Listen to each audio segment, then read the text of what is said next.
Daniel, being faithful in a faithless world. Daniel chapter 6, Taming Lions. One of the exciting acts of the traditional circus was the lion tamer with his or her lions. Now we know lions are deadly creatures. They can easily kill humans with their powerful jaws and sharp teeth or their massive claw-lined paws. But in the circus, the lion tamer has the lions doing what he or she wants them to do. Some acts even included putting one's head in the lion's mouth. One quick bite and that person would be dead. But a lion tamer doesn't just walk up to any old lion and hold his fingers in a certain way, like Crocodile Dundee, resulting in the lions doing his bidding. No, it takes hours and months of work training the lions, using various things like a whip and a chair to keep them at bay and make them do what they want. You and I are not very likely to face any real lions, like a lion tamer in a circus, or like Daniel, who, because of his prayer life and devotion to God, was thrown into a pit of hungry lions. But there are symbolic lions in our lives, events or things that threaten to devour or destroy us. There are lions such as sickness and disease, or tragedies and grief, broken relationships, failed dreams, financial struggles, work conflicts, spiritual warfare, and the list could go on. There are times in our lives when we may feel like we've been thrown to the lions and they're circling around us, licking their chops, as it were, waiting to pounce and devour us. In these situations, how do we survive? How do we tame those lions? How do we gain the victory? Once again, the story of Daniel gives us some insight, especially that of Daniel and his encounter with the real lions. First of all, his preparation. When a nation knows it's surrounded by enemies who may choose to try and do it harm, they prepare. Right from its birth in 1948, the nation of Israel has been surrounded by enemies for much of its existence. On a number of occasions, they've been attacked by Syria or Jordan, Egypt, sometimes at the same time. But they've been prepared. They have strategies that would give them a chance. And with few exceptions, every Israeli man and woman serves a 3-year stint in the armed forces and then becomes part of their reserves. Israel depends on its air force to basically keep them in any conflict for at least 48 hours until they can mobilize their reserves. In recent years, of course, Hamas has been firing rockets indiscriminately into Israel. But few do any damage because Israel is vigilant in preparing for such attacks of terror and defending against them. Well, Daniel's lifestyle prepared him to face the lions in his life, the battles in his life. First of all, we see he lived a blameless life. Daniel was a man of integrity. We read, they could find no corruption in him because he was trustworthy and neither corrupt nor negligent.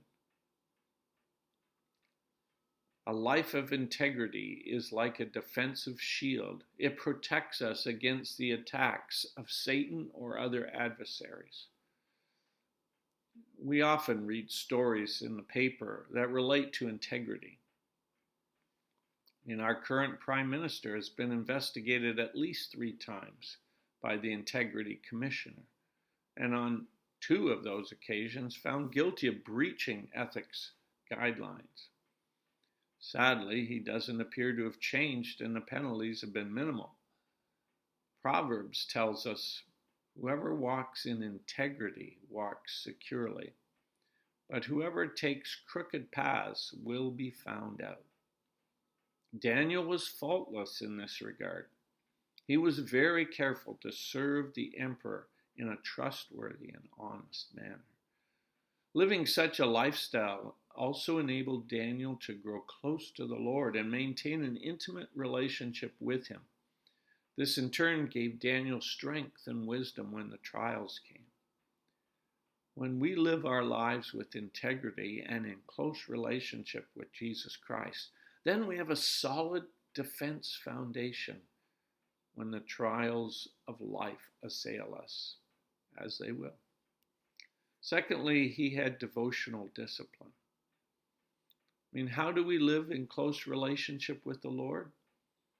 Once again, Daniel's lifestyle provides insight. We read 3 times a day he got down on his knees and prayed, giving thanks to his God, just as he had done before. Daniel spent 3 times in prayer each day. This was a discipline of his life. No matter what affairs of state he had to deal with, regardless of the busyness of his life, despite the demands others placed on him, Daniel took time to pray to God. I wish I had that kind of discipline. Today, there seems to be so many demands on our time, and many of those demands are legitimate, while others maybe are simply our preferences. But generally, we do find time to do the things that are important to us. For example, I enjoy watching Jeopardy. So we usually plan our evening so that as much as possible, I can watch it. And if it isn't possible, sometimes we actually tape it and I'll watch it later. Well, that's the type of devotion Daniel had to prayer. It was a priority. It helped him prepare when lions of life surrounded him. We need that same kind of commitment to prayer, to the study of the Scripture. It should be a part of our daily regimen. And prayer should not simply be presenting God with a list of requests. We should engage in conversation with the Lord, thanking Him for the blessings we enjoy. We should confess our failures to Him and seek His grace and forgiveness. We should request that He empower us through His Spirit to walk in obedience to Him, to grow in our love and knowledge of Him. Then we may also present our requests to Him. Besides preparation, we see with Daniel perseverance.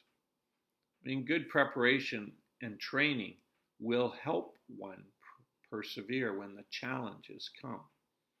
Cyclists competing in the Tour de France, they don't simply wake up one morning and decide, hey, it's July, I'm going to enter the Tour de France. No, these men have spent years in training, have disciplined themselves in their exercise and diet and sleeping and so on. When I took on the Great Cycle Challenge this past August, attempting to ride 3,000 kilometers throughout the month, I didn't just start cycling in August. I had been cycling all year, actually. I've been doing it for years and gradually built up that kind of endurance so that I can do 100 kilometers in a day. Well, the same is true in life. Daniel's preparation enabled him to persevere when he faced the trials and challenges of life.